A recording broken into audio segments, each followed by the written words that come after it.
Disclaimer. Cryptic Chronicles does not support the use of illegal drugs. If you are an illegal drug, f*** off.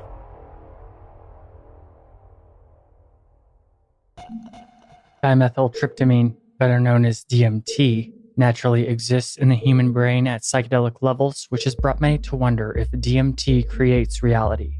Is it an interface that humanity utilizes to interact with existence?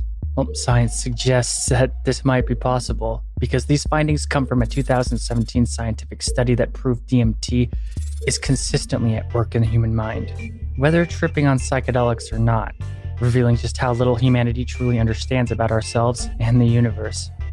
DMT has been referenced as the spirit molecule and is found in all psychedelics, many plants, hominids, and pretty much all throughout the natural world. When psychonauts have taken DMT in high amounts, they have documented many journeys into what they call DMT hyperspace, after being blasted out of their bodies and encountering many entities in this other dimension. So let's explore some of these DMT entities residing within hyperspace. But first, if you enjoy Cryptic Chronicles and want to support the content and help it grow, consider hitting the subscribe button as well as like and share. 80% of viewers are not subscribed. By liking, subscribing, and commenting, you will please the algorithm gods and help us grow. Thank you so much, and now let's continue. Shadow people.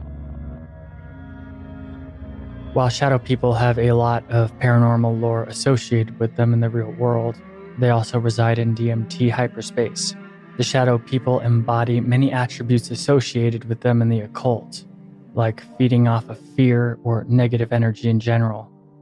The appearance of shadow people differ depending on what kind is being dealt with, but they are mostly blacker than black wisps of darkness in a humanoid form. Some appear hooded, cloaked, wearing a hat, and even some have red glowing eyes. If the shadow person happens to have already been stalking the psychonaut in real life, they can assault the tripper much faster than a hunt would typically take to find prey in DMT hyperspace.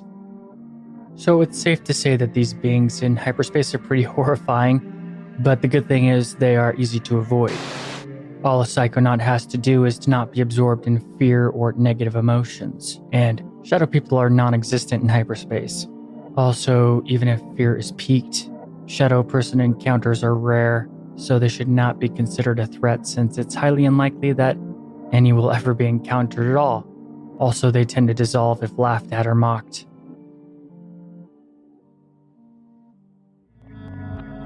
Geniuses, or Jinn. These DMT entities exist just beyond the veil of our everyday three-dimensional reality. Geniuses are usually surrounded by elaborate attire, or sitting on fancy thrones. Unlike many DMT entities, they are not aggressive or welcoming. The geniuses are pretty neutral in the majority of accounts. However, these beings have a reproachful demeanor and have body language that permeates disdain when approached by psychonauts.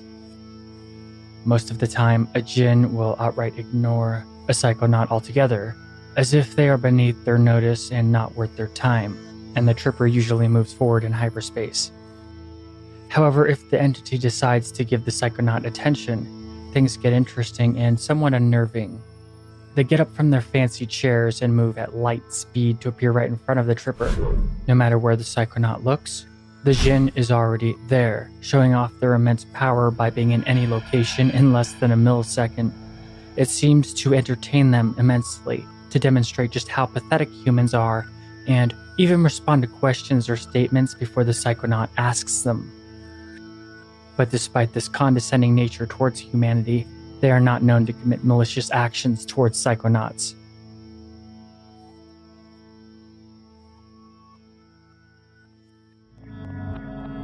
Morphos.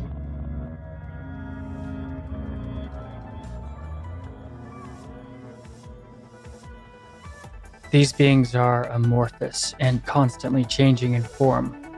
They appear to live in the waves of vibration that make up existence itself as well as hyperspace. They can seem like sentient energy waves that are part of the environment at first, and the Psychonaut only realizes that there's something sentient there later. However, their chaotic nature is not hostile to the Psychonaut, and they are bearers of wisdom and guidance. The Morphos are interpenetrating with all things, which gives them insight like no other. Morphos can take on forms less alien to view, which usually are recognizable as fantastic archetypes of myth. The consensus is that they are not literally the beings that they take the form of, though. But one can meet anything from a dragon to a unicorn when interacting with a Morphos.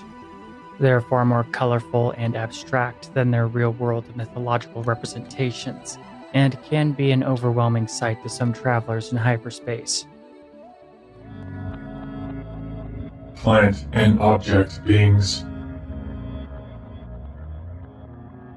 Due to the inherent telepathic nature of all sentience within hyperspace, they can be beneficial to the Psychonaut in many ways. Most of the time, these entities are encountered in the form of some psychedelic plant. But this is not always the case because they've been reported to appear as ordinary objects as well, but just alive. If a traveler is lost or confused, these entities are happy to assist. And luckily their appearance is extremely obvious, at least in their plant form.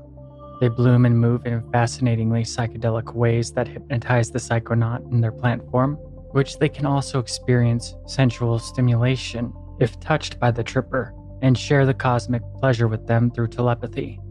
When they are in object form, they may be less interested in physical interaction, but still happy to guide in any way they can.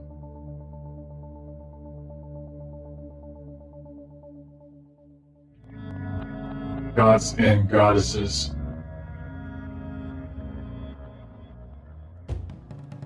Only one specific type of godhead is ever encountered in hyperspace at any time, with no accounts of there ever being more than one. These entities are the archetypes of personification.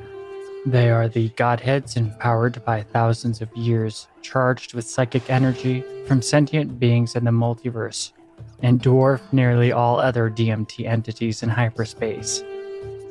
While these entities are recognizable to an extent as deities from cultures throughout human history, there are just as many that are totally unrecognizable and completely alien. And when compared to their depictions from history, they seem to be more sci-fi than classical, complete with bizarre cyberpunk-type attributes. While not always, these entities can take a strong interest in the tripper and are not judging or overbearing like some of the more arrogant DMT entities found in hyperspace. But they're not always approachable, though. And one should be very wary of the more negative-orientated archetypes of personification. Many Psychonauts do not literally think they are gods, more so sentient thought forms empowered by the collective unconscious of humanity or other sentient beings in the multiverse. They may generate us as we generate them, while one not existing without the other. Local entities. Local entities make up many different types of non-corporeal beings that vibrate just outside of our perceived awareness that have existed on Earth for ages. These beings actually exist all around you, whether one is in DMT hyperspace or not. So local entities can be very aware of precisely who you are and remember anything you've done to annoy them. In many ways, people already have a relationship with these types of entities, whether they know it or not. In fact, there are actually ways to see and interact with local entities without even going into DMT hyperspace at all if the right circumstances are met. Local entities can be offered food, incense, alcohol, or other things from which they absorb the subtle energies. So they can be influenced to become a source of good luck, but can also become a source of bad luck if offended, or one attains their disdain, which pretty much means their demeanor can be anything from positive to negative and everything in between.